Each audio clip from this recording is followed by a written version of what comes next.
Step 5, in terms of achieving any success you want in life, is affirm and visualize your success. And what that means is you have to create an affirmation and a visualization for each goal that you have. And the goal can be material, like I want to have that 4,000 square foot house on Pacific Coast Highway, or it can be I want to have a healthy body. It can be an emotional goal, like I want to be more patient when I'm around my children, or I want to be more assertive around authority figures. Whatever the goal is, what you do is you visualize yourself as if you've already achieved the goal. And you state the goal as an affirmation as if it's already been achieved.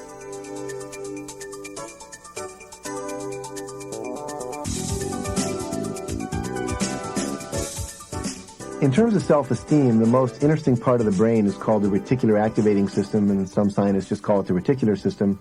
It's located right at the base of the brain, right above the spine. And everything that streams in from the eyes, from the ears, from the nerves that come up the spine into the brain, all get filtered through that system. And it decides what gets into your conscious awareness, because there's just too much to be paying attention to at any one time. So some messages get through into the brain and some don't. And so right now, there are 8 million bits of information streaming in through my eyes and my nose and my nerve cells into my brain.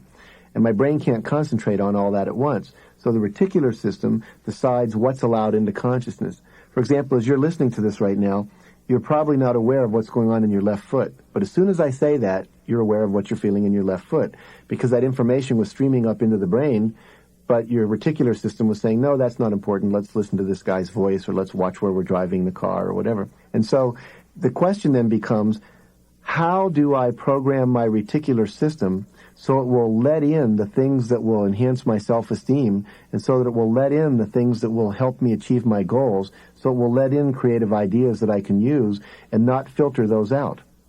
We want to make sure our reticular system lets in the right stuff that's going to achieve what we want. Now, how do we program the reticular system? The reticular system is programmed by our beliefs about ourselves, our self-image, and our goals and our needs.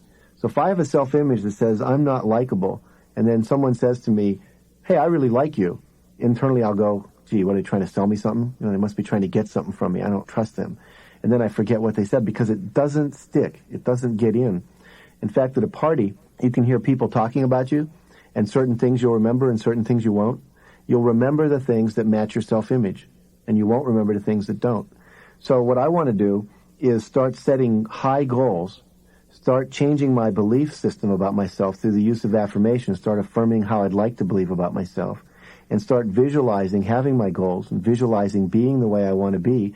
And then what happens is my reticular system is reprogrammed, and I start getting creative ideas from my unconscious. I start seeing things in my environment that can assist me in achieving my goals, and I start noticing things like phone calls and letters that I get and what people say that in fact reinforce my new self-image. So it literally is how we program our awareness.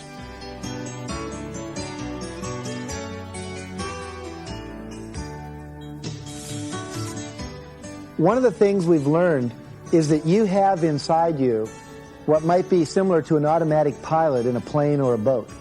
And if I had a boat here, and I had the automatic pilot set for north, but there was a wheel back here, and I turn that wheel real hard, and I hold it, and I go east for a while. But if I let go of that wheel, what's going to happen to the boat? That's right, it will go back north again because the automatic pilot was never changed. So we find that a lot of people in life will achieve goals like losing weight, or achieving a certain financial status, or, making so many sales calls a day and getting a certain income.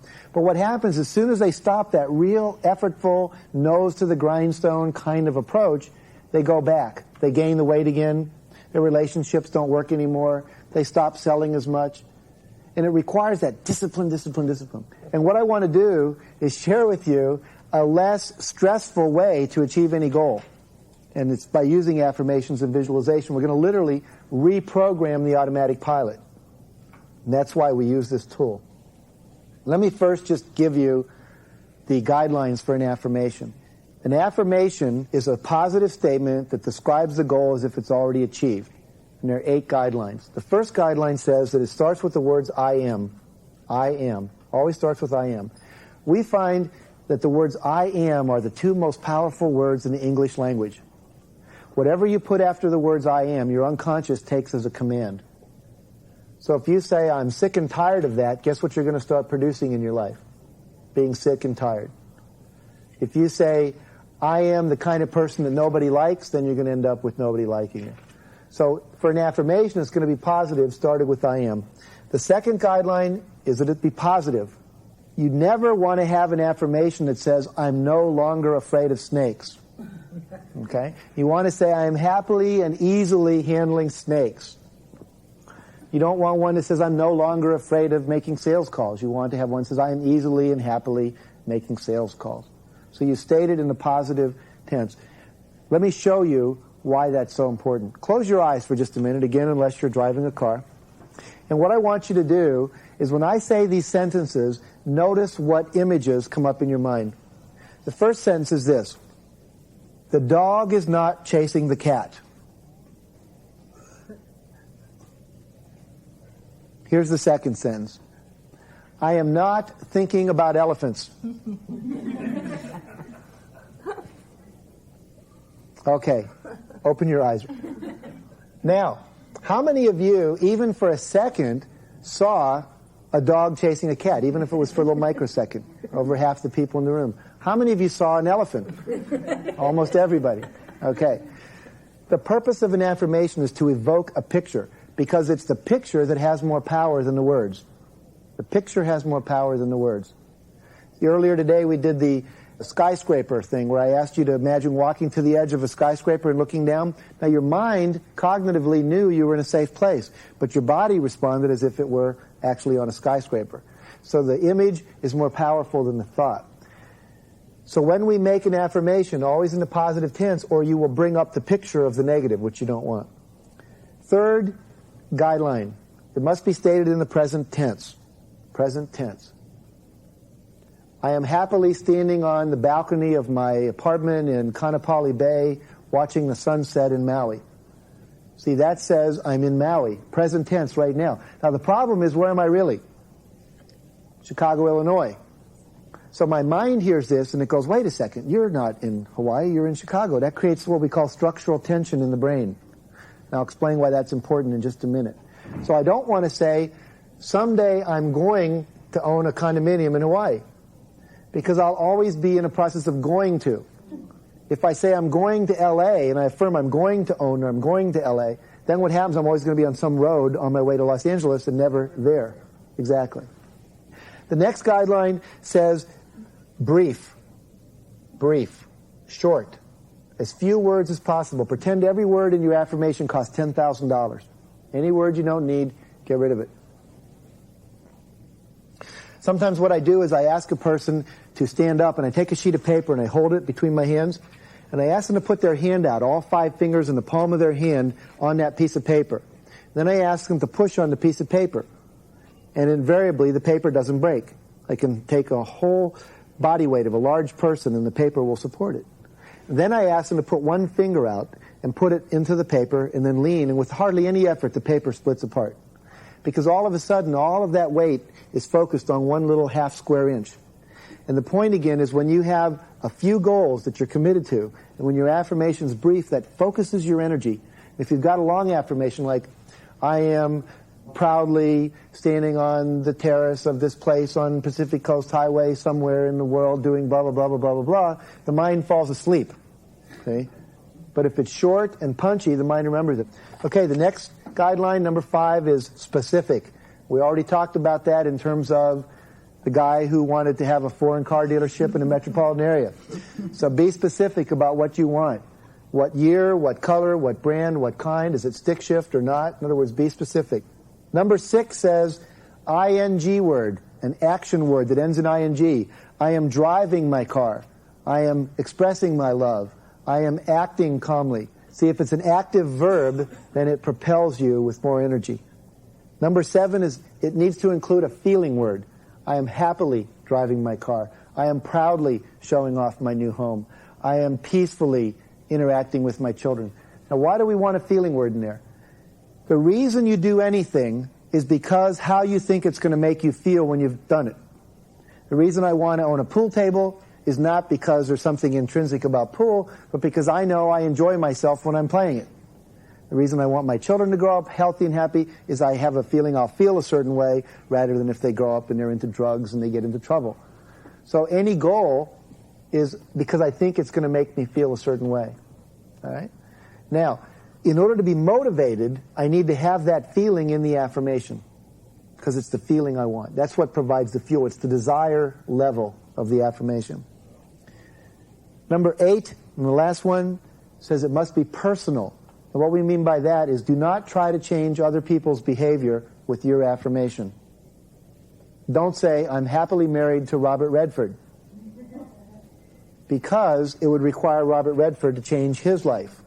But you could say, I'm happily married to a blonde, blue-eyed guy who lives in Colorado and raises horses, because there's probably a bunch of those guys around, and you could find one of them. What I like to do with those kind of affirmations is at the end add the words, or something better. Because you may think you like blondes, but you may meet a brunette who really turns you on. Okay? If you're in business, you don't state it so that someone else has to change. I mean, obviously any goal is going to require other people to participate. Don't have an affirmation that says, I'm happily watching my son clean up his room. You can have an affirmation that says, I'm happily looking at my son's room clean, but how you get there may be that you may clean it, you may hire somebody, you may do it together. So do the outcome that you want.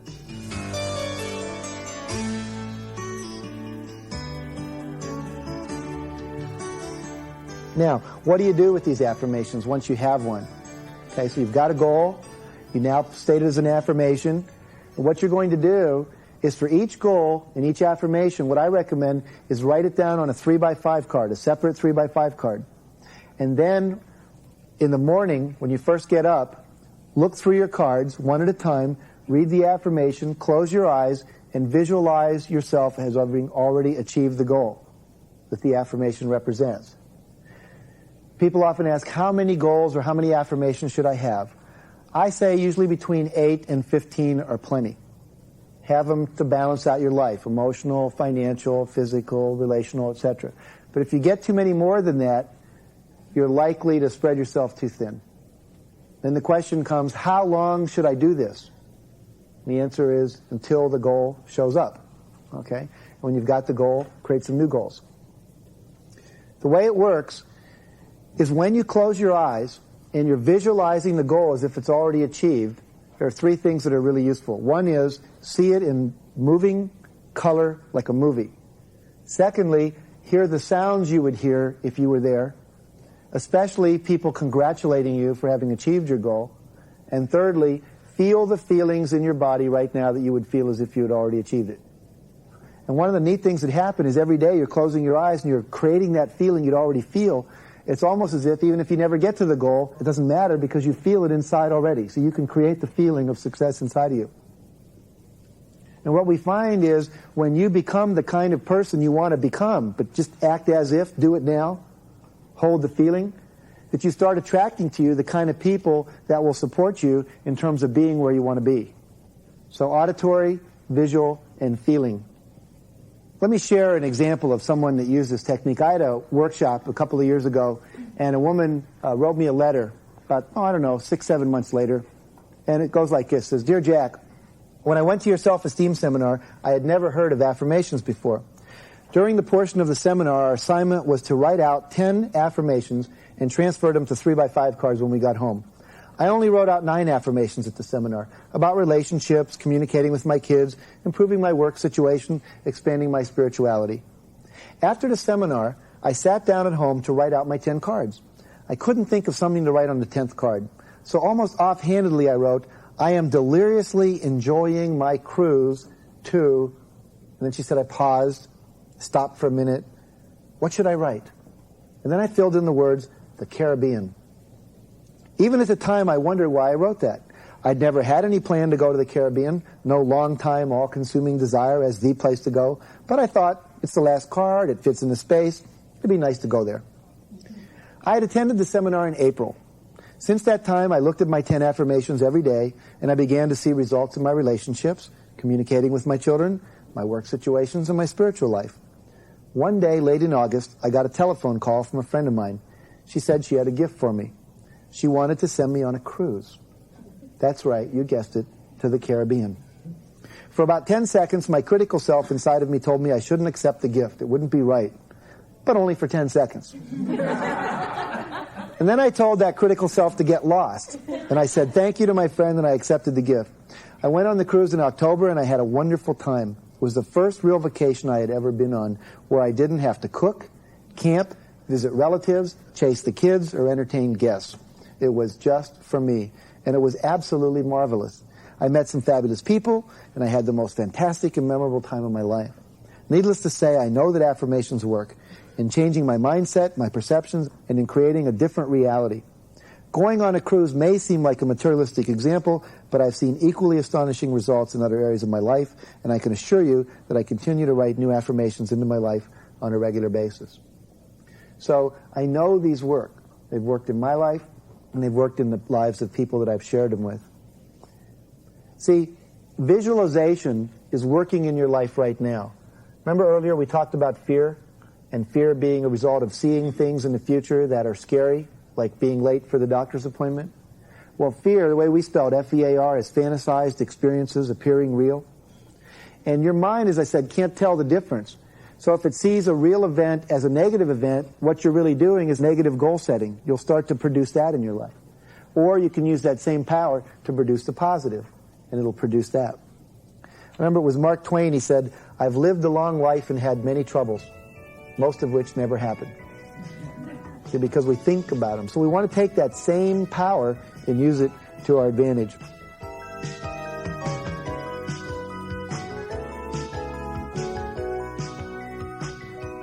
A lot of times when people first learn about affirmations, they think that if they say something like, "I'm thin," and the fact is they're really fat, or if they say, "I'm looking at the scale and reading 122 pounds when they're weighing 145, they're lying. And in a sense they are. They are lying. But it's a lie that's done with the intention of producing a positive result.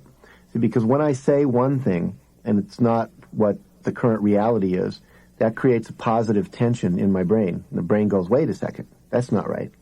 And so that positive, that structural tension that gets created in the brain begins to move me. Now there's two directions I can move. I can move towards saying, well, wait a second, I'm really 145. Whew, now I feel better again. Or I could say, no, I'm going to keep holding this belief that I'm 120 pounds. I'm going to keep saying that. I'm going to keep affirming that. And if I do that enough, that structural tension builds up enough, then it starts to say, well, he's really serious about this 120-pound thing, or, she's really serious about it.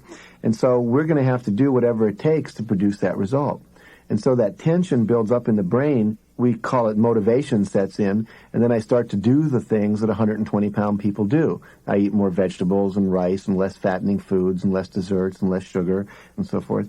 And I start exercising more, and I start watching my calorie count. And pretty soon, I end up at 120 pounds. So that it is a lie, but it's a lie done with the intention of producing a positive result for yourself. The same principle applies to anything about yourself that you believe. Let's say you believe you're not lovable. Let's say you believe no one will ever like you. Let's say you believe you're stupid, which is a big one that a lot of people have. And then you're going, well, I'm smart. Or you might have an affirmation, I am enjoying people enjoying me. And so what happens is some party goes, yeah, right. Yeah, sure. In fact, I say to people, if you're really working with affirmations at a deep level, and they don't make you real uncomfortable every time you say them, you're probably not working with the right affirmation. An affirmation that's right on is really going to, at first, make you feel uncomfortable. You might feel shaky. Sometimes people feel dizzy. Their palms start to sweat because you're basically challenging your whole core belief about who you are.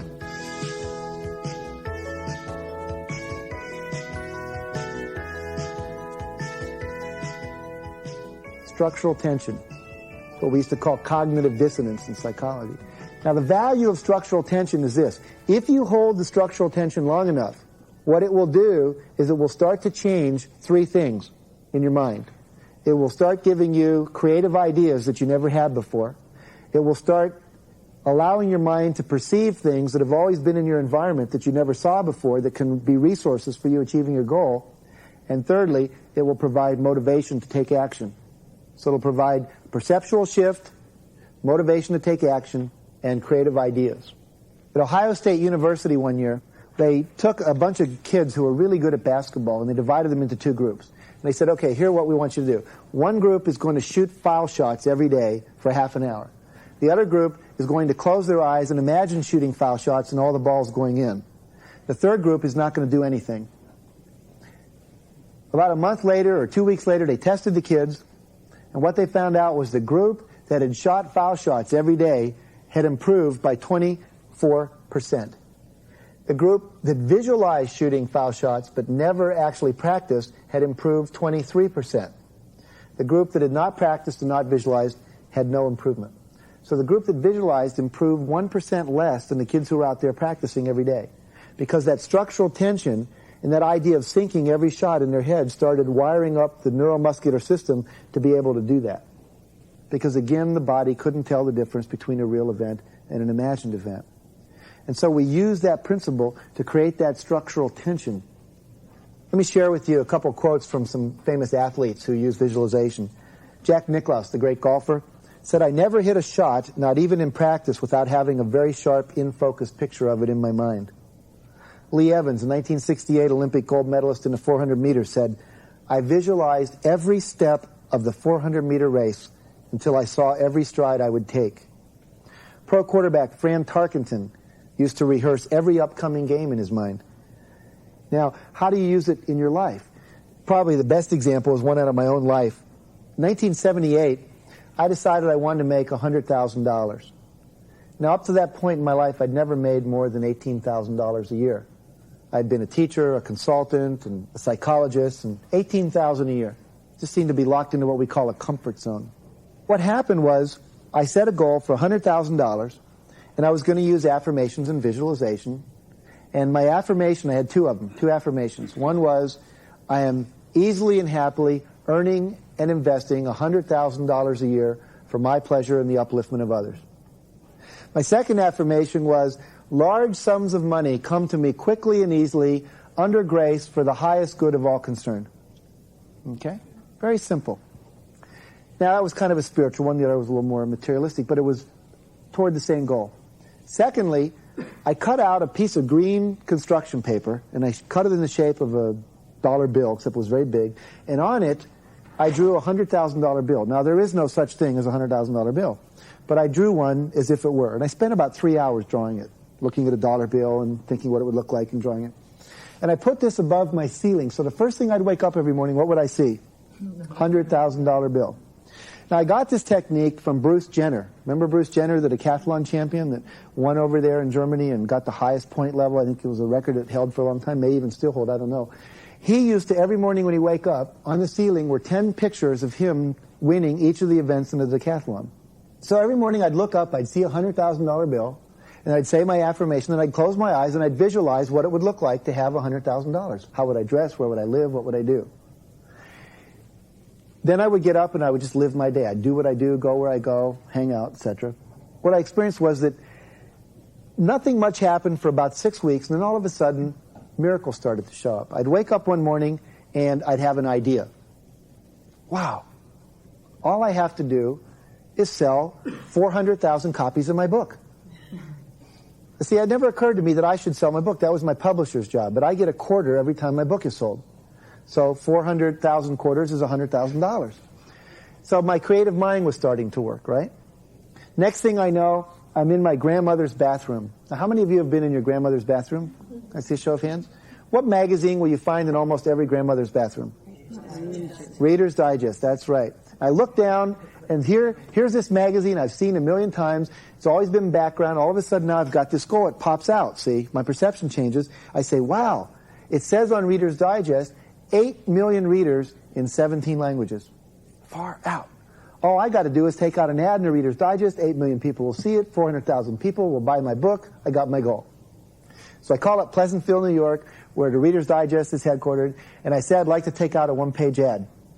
And I said, how much does it cost?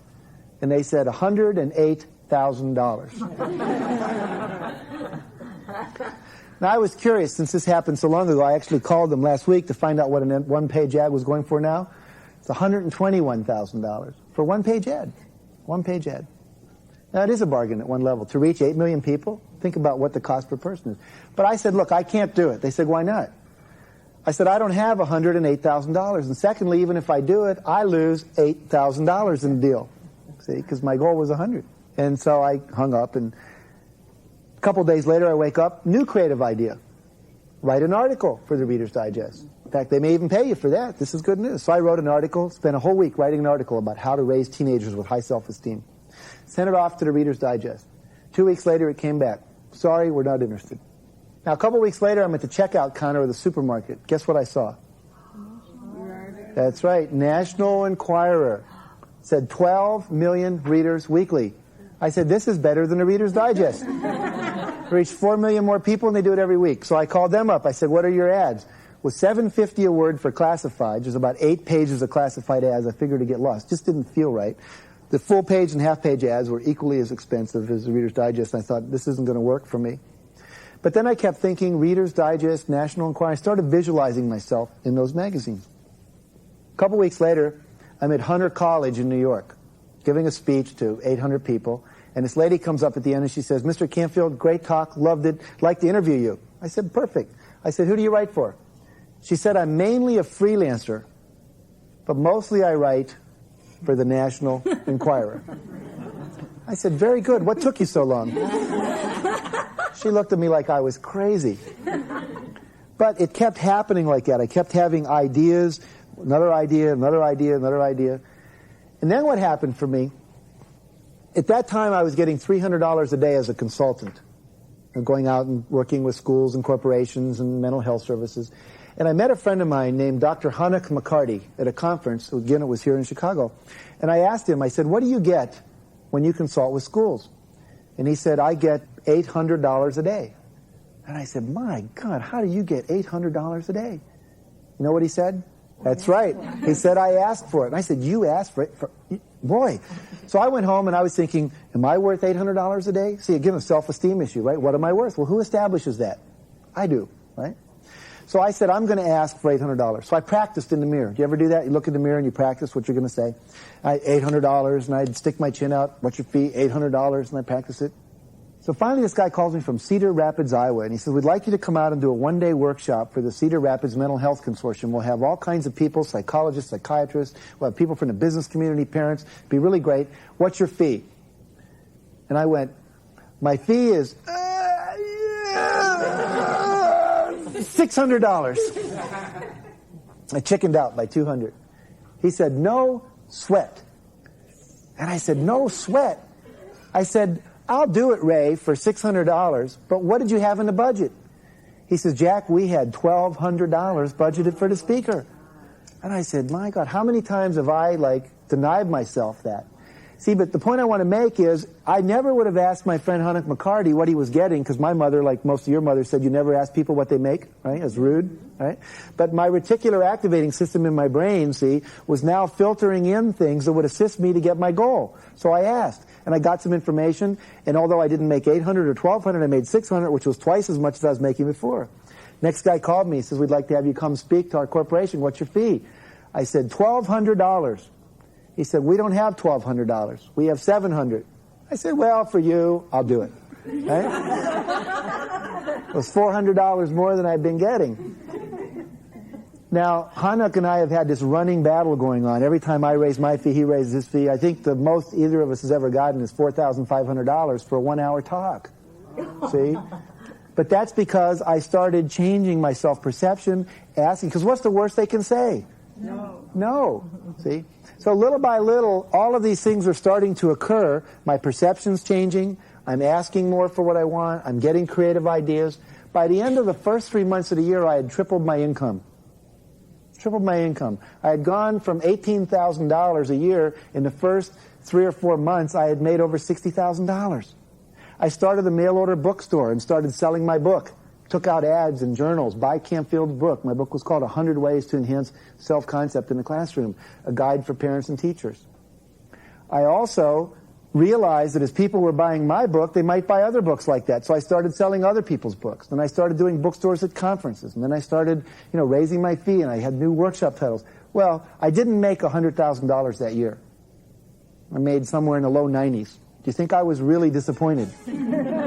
No, I mean, I made almost 5 times more than I'd ever made in my life. So you can see how that works once you set a goal and you affirm it and you visualize it.